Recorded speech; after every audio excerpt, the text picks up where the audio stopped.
మీరు నిన్న ఇంటర్వ్యూలో ఏమన్నారు రేవంత్ రెడ్డి గారు? ఈ రాష్ట్రంలో నాకు 51% మంది ప్రజలు ఓటేస్తే చాలు, 49% ఏకపోయినా పర్లేదన్నారు. అంటే ఈ అమ్మాయి 49లో ఉందనా? మీరు ఆమె గురించి పట్టించుకోవడం లేదు. 51 దాంట్లోనేమో బండి సంజయ్ కుటుంబం ఉంది, ఈ 49నేమో ఆ అమ్మాయి ఉందనా? మీరు పట్టించుకోవడం లేదు. మీరు చెప్పాలి విషయం. తర్వాత నా ఎనర్జీ అంతా కూడా రాష్ట్రం కోసమే వాడుతున్నా, ఇక నా మీద ఏమేమి చేసిందో వాళ్ళకి వాడుతలేన్నారు. Wrong, absolutely wrong. తప్పు తప్పు తప్పు. నేను చెప్తా, దానికి నా దగ్గర ఎవిడెన్స్ ఉంది. మీరు ఈ రాష్ట్ర ప్రజల సంపదను 17,07,00,000 రూపాయలను కేవలం కేసీఆర్ గారిని, హరీష్ రావు గారిని, కేటీఆర్ గారిని, ఈ ముగ్గురిని ఎట్లా జైలుకు పంపించాలా అన్న ఒక కుట్ర మీద సుప్రీంకోర్టులో పేరు మోసిన లాయర్లను పెట్టి వృధా చేసిండ్రు. చెయ్యని నేరానికి ఈ ముగ్గురు నాయకుల మీద, కేసీఆర్ గారు, హరీష్ రావు గారు, కేటీఆర్ గారు, ఈ ముగ్గురు నాయకుల మీద చేయని నేరానికి పెద్ద పెద్ద లాయర్లను తీసుకొచ్చి ఒక్కొక్కరికి ₹1,00,00,000 ఇచ్చి తీసుకొచ్చారు. నా దగ్గర మొత్తం డీటెయిల్స్ ఉన్నాయి, అవన్నీ నేను చదవను. నా దగ్గర మొత్తం డీటెయిల్స్, ఎవరెవరు ఏ కేసులో తీసుకొచ్చిండ్రు అవన్నీ కూడా నా దగ్గర ఉన్నాయి. 17,07,00,000 రూపాయలు.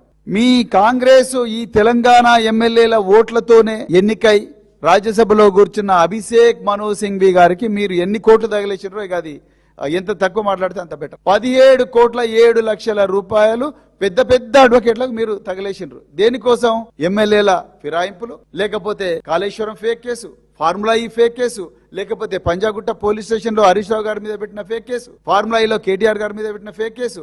ఈ ఫేక్ కేసులన్నింటి సుప్రీంకోర్టులో పెట్టి కొట్లాడడానికి, అదే విధంగా హైకోర్టులో ఢిల్లీలో ప్రత్యేక విమానంలో వాళ్ళని తీసుకొచ్చి కొట్లాడడానికి మీరు ఖర్చు పెట్టింది 17,07,00,000. రేవంత్ రెడ్డి గారు, మీరు కూడా ఒక అమ్మాయికి తండ్రి. నేను ఒక ప్రశ్న అడుగుతున్నా. చిన్న అమ్మాయి ఏడుస్తా ఉంది. సరే, మీరు హోంమంత్రిగా ఆ అమ్మాయికి ఇంటికి పోవడం కష్టం అనిపిస్తే కనీసం ఆ తల్లితో ఫోన్లోనే మాట్లాడాల్సి ఉండే. ఒక ఇంటెలిజెన్స్ ఎస్ఐని పంపించి, ఓ మహిళా ఎస్ఐని పంపించి వాళ్ళ ఇంటికి గౌరవ ముఖ్యమంత్రి గారు మాట్లాడతారంటే 2 నిమిషాల వాళ్ళు అయ్యో ముఖ్యమంత్రి మాట్లాడుతూనే ఉంటాడు. మీరు ఆ ప్రయత్నం చేయలేదు, పక్కా పెడదాం. ఏమండి రేవంత్ రెడ్డి గారు, నిన్న హైకోర్టులో ఆ ఒక్క పీపీకి సపోర్ట్గా ఆ సిద్ధార్థ లూత్రానో, ఈ అభిషేక్ మను సింఘ్వినో వాళ్ళ ₹1,00,00,000 ఇస్తున్నారుగా మీరు. సిద్ధార్థ లూత్రానో, అభిషేక్ మను సింఘ్వినో ఇదే నిరంజన్ రెడ్డి నువ్వే ఎంగేజ్ చేసి ఉండొచ్చు కదా. నువ్వు ఎంగేజ్ చేయలేదు కాబట్టి ఆయన బండి సంజయ్ చేసుకున్నాడు. ఆయన ఓపెన్ చెప్తాను, కుల్లం కుల్లా. ఇక్కడ పాపం ఆ విక్టిమ్స్, ఆ బాధితురాలు వాళ్ళ తల్లి, వాళ్ళిద్దరూ ఎవరు అయ్యో ఈ ప్రభుత్వం మీకేం న్యాయం చేయదు, న్యాయం చేసేటోళ్ళు ఉంటే మొదటి రోజే ఆ బండి భగీరథను తీసుకొచ్చేటోళ్ళు, వీళ్ళు మీకు న్యాయం చేయరు అని ఎవరో అడ్వైజ్ చేస్తే వాళ్ళు డబ్బులు ఎక్కడి నుంచో కలెక్ట్ చేసుకొని ఒక మంచి లాయర్ను పెట్టుకున్నారు. ఆయనకి ఇచ్చిందో లేదో కూడా నాకు తెలియదు. చాలా గొప్పగా ఆ లాయర్ గారు ఆర్గ్యూ చేశారు. ఇదే పీపీకి వదిలేసి ఉంటే మాత్రం ఇలా బండి సాయి భగీరథ్ మళ్ళా వచ్చి దబంగ్ లాగా రోడ్ల మీద తిరిగేటోడు, మంచిగా గ్యాంగ్ను తీసుకొని తిరిగేటోడు. దేశంలో న్యాయం బతికే ఉన్నది.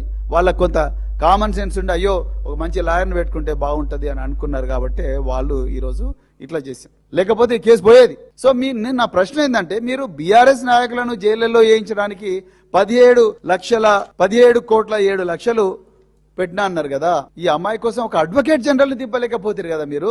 Advocate general, additional advocate general వాళ్ళనైనా దింపాలే కదా ఈ పీపీకి తోడుగా.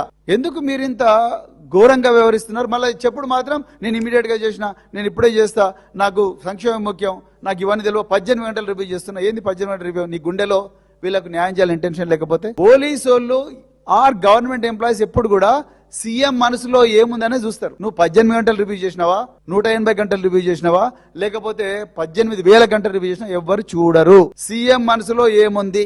సీఎం మనసులో సత్వర న్యాయం జరగాలని ఉంది, లేకపోతే టాలరేట్ చెయ్యడు ఈయన అని అనుకుంటే పోలీసులు సచ్చినట్టు నిందితుని పట్టుకొస్తారు. ఎక్కడ ఏ ఒక్కల జర్నలో కూడా పట్టుకొని వస్తారు.